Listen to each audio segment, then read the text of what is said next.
Okay, hi everyone. This is Gemara review video number 5. We are jumping ahead a little bit over here to Berakhot, right at the bottom of Daf Daled Amud Aleph on page 4a, right at the bottom. And we're going to continue all the way to Daf Daled Amud Bet 4b to the top, and that's going to be the section of the Gemara that we do here. What this Gemara is going to be doing is it's going to be analyzing a line from the Mishnah. The line from the Mishnah we saw on the very first page of Berakhot that said that the Chachamim's opinion is you can say Kriyat Shema at night until Chatzot, until midnight. And our Gemara is going to ask, does the opinion of Chachamim really agree with? Do the Chachamim agree with Rabbi Eliezer, or do they agree with Rabban Gamliel? And it's going to use a lot of munachim we've seen before, where it asks Kaman, who do the Chachamim agree with? Is it like person X or is it like person Y? Okay, now just to begin, how do we know that our Gemara is quoting a Mishnah? So I tried to highlight it in yellow. I don't know if you're able to see it over here, but I'll try to kind of highlight it a little bit over here. As you can see with the arrows, there are two little colons, right? So those two little colons surround the line that says V'chachamim omrim. The Kav Chet Aleph stands for Chachamim Omrim. The Chachamim say Ad Chatzot, until Chatzot, which is a direct quote from our Mishnah. So again, as the Gemara basically likes to have a Mishnah, then discusses it, then it's going to quote a line from the Mishnah, it's going to discuss that, then it's going to quote another line from the Mishnah, and discuss that. So whenever things are between colons, that's how you know that it's quoting a Mishnah. But the actual discussion from the Gemara is going to start where I put the little bracket, Chachamim Keman, and this is kind of a long section of Gemara. We're going to break it up just so it's easier to see in the video. We're going to pause for now at the word Aveira, even though we probably did a little bit more in class, and we're going to see how we break it down. Okay, so let's jump right in. Here, the Gemara is going to start with a question, a ba'aya, on the opinion of the Chachamim, an information-seeking question, and it's going to start over here. This is really why it looks a little bit weird, is because I had to take a screenshot of the end of 4a before we move to 4b. So let's start again on Daf Daled Amud Aleph. Here is our question. Chachamim Keman Svira Lahu. I'm going to put a question mark after that. So Keman means like who. So the Chachamim, who do they hold like? Svira Lahu means like Svara, like logic or opinion. So we're asking, who do the Chachamim agree with? And we're going to give two options. This is still continuing our challenge, so we're going to keep highlighting over here in orange. I karav Eliezer Svira Lahu. If, I means if they agree with the opinion of Rabbi Eliezer, then Lemro Rabbi Eliezer. Then in the Mishnah they should have just said the opinion of Rabbi Eliezer, right? If they agree to Rabbi Eliezer, they should have listed the same opinion as Rabbi Eliezer. So that's option one. I'm just going to put a box in black over here around E. E meaning if is a good transition word. So whenever you see the word if, it's kind of telling you to kind of pause, right? So we saw Chachamim Keman Svira Lahu. Who do the Chachamim agree with? Is it like, if it's like Rabbi Eliezer, then they should have said, right? Lemmerman said, they should have said their opinion. They should have said the same opinion as Rabbi Eliezer. That's like part one over here of our ba'aya, of our question. But it's now going to continue. We're going to see the word E again. So now it's a little bit bigger. V'yikar Rabban Gamliel Svira Lahu. And if they agreed with Rabban Gamliel, right, we can put a box over here around E as well, right? And if they agree with Rabban Gamliel, then Lemro Rabban Gamliel. Then they should have basically said their opinion as this. They should have said that they have the same opinion as Rabban Gamliel. So here we're asking the question, right? Who do Chachamim agree with?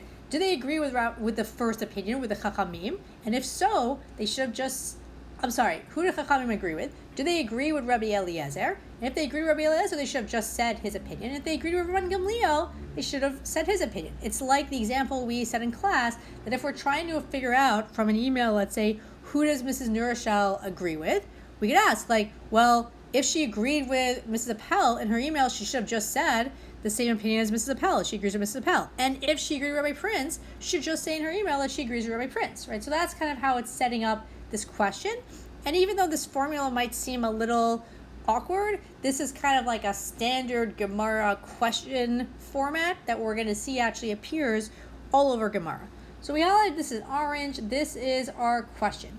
now we're going to get the answer. Who do the Chachamim agree with? So for our tshuva, we are going to switch to yellow, and it's going to say, Le'olam kiraban gamliel sfir lehu. Le'olam means like forever or always. So over here we're saying no, they always agreed with Rabban Gamliel. The Chachamim always agreed with Rabban Gamliel. So we can put kind of a comma at the end of that. And now it's going to continue to go on to explain V'hadika amri ad chadzot kadei leharchik et ha'adam min ha'avera. So our question over here is basically, if they always agreed with the same opinion of Rabban Gamliel, how come in the Mishnah they didn't say that? They gave their own opinion, right? The Chachamim said you have until midnight, while Rabban Gamliel said you have until dawn. So what's the reason they give their own opinion, which is similar to kind of what we already saw in the Mishnah, because they wanted to distance people from sinning, right? They wanted to make sure that they wanted to put an earlier deadline so people wouldn't sin. So again, nothing new. This is kind of what we saw in the Mishnah. But now we're going to see there's going to be a proof from a Braita that kind of expands it. But first, we're just going to pause for a second. I'm just going to show you over here a screenshot of what I filled out, right? So if you wanted to just check your notes, we have the question, the Ba'aya, who do the Chachamim agree with? Then we have our answer. They always agree with Rabban Gamliel, but they put an earlier deadline because they want to distance people from sinning. Okay, so now let's keep going in the Gemara. So we're going to keep going now. We just kind of had that answer. Now we're going to have a proof from a Braita. We know this. We know it's going to be a Braita. Here's another important word, right? Because we see the word Kidatanya. Titania always means taught in a Braita, right? I kind of cut off our little bracket, so you can kind of bracket is still there. And we're going to go now all the way till the end until Mita. Okay, so let's kind of read this proof that we're going to have for a Braita. That proof or Raya we are going to highlight in green. Okay, so Kidatanya, as we saw in a Braita, and the Braita we can put kind of a colon over here.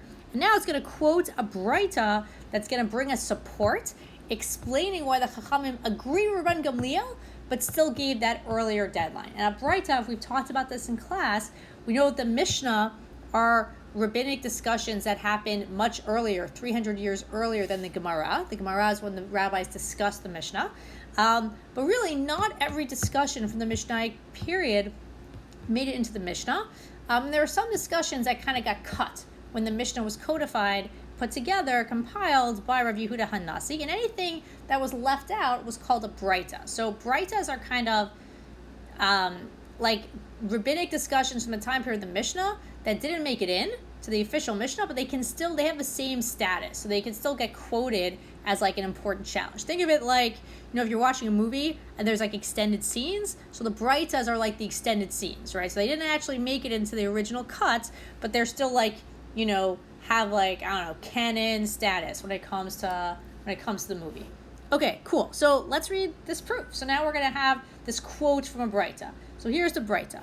And we're going to keep highlighting this in green, right? Because this is our Raya, this is our proof for why the Chachamim agree with Rabban Gamliel will put an earlier deadline. So, Chachamim asu siyag l'divreihem.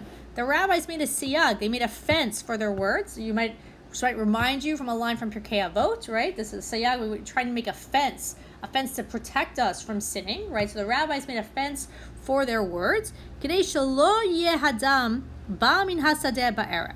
And this is the situation. So he says the rabbis made a fence for their words in order to avoid the following situation. So that a person wouldn't come from the field at night. We're assuming in these times everyone was a farmer, right? So they're working hard in the field, and they come back from the field at night. And what's going to happen? We'll put another comma over here. And they say the following.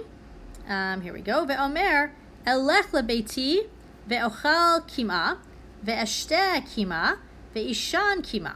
So we're worried they're gonna say the following. We're just gonna pause over here to translate, right? So here I'll use my little following thing.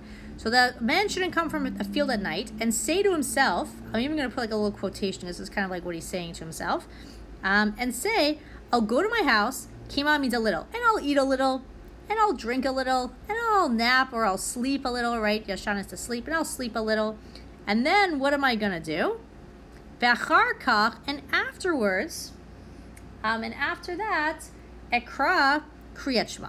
And after I've eaten and I've drunk something and I slept a little, Then I'm going to read Kriyat Shema ve'et palel, and I'll daven ma'ariv, right? But I'm going to take care of my needs first, right? Here we'll put a little, here we'll put our quotation. This is kind of like what the person would say to themselves. But what's the danger? What could happen? So as the Braita continues, vechotzfo sheina, and sleep will catch him. The person's like, I'm going to eat, I'm going to drink, then I'm going to sleep, and then I'll read Kriyat Shema. But what's going to happen? He's actually going to fall asleep. V'nimtza yashan kol halayla. And he's going to end up sleeping all night, and he will have missed saying Kriyat Shema. This is what the Chachamim were afraid of. And the Braita continues, and it says, that's option A, right? The Chachamim were afraid that they had to make a fence for their words, because otherwise you're going to eat dinner and take a nap, and that's the ball game. You're going to totally sleep through the night, and you're not going to read Kriyat Shema. But if we use the Chachamim's siyag, the Chachamim's fence, we have a totally different story that plays out. Aval, so this is still the Braita continuing in the Raya and the proof. Aval, but, and this is here, I'm just going to underline this also. This is a good transition word, right? So we know it's another step to the Braita. But, aval, Adam ba min hasadeh ba'erev, a person comes from the field at night, Nechnas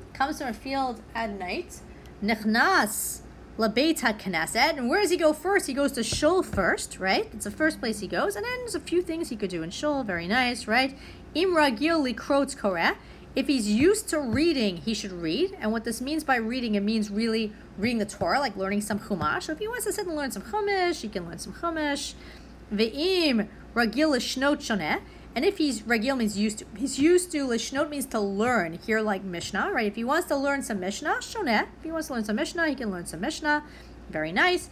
And afterwards, Ve'koreh Kriyat Shema Mitpalel. And then he says Kriyat Shema and he davens. And only after that, what's going to happen? Ochel Pito Mevarach. Then he's going to have some bread, have some pita, and say Birkat Hamazon. Right? And in this situation, he did not sleep through the night, right? He had an earlier deadline. He knew he only had until midnight to say Shema, and not until dawn, because the Chachamim made this fence. So that means he's going to go to Shul and get Kriyat Shema out of the way first, and he's not going to have dinner first and nap and think he has all the time in the world. Right? We said in class, if you when do you decide to study for your test, or when do you decide to do your assignment?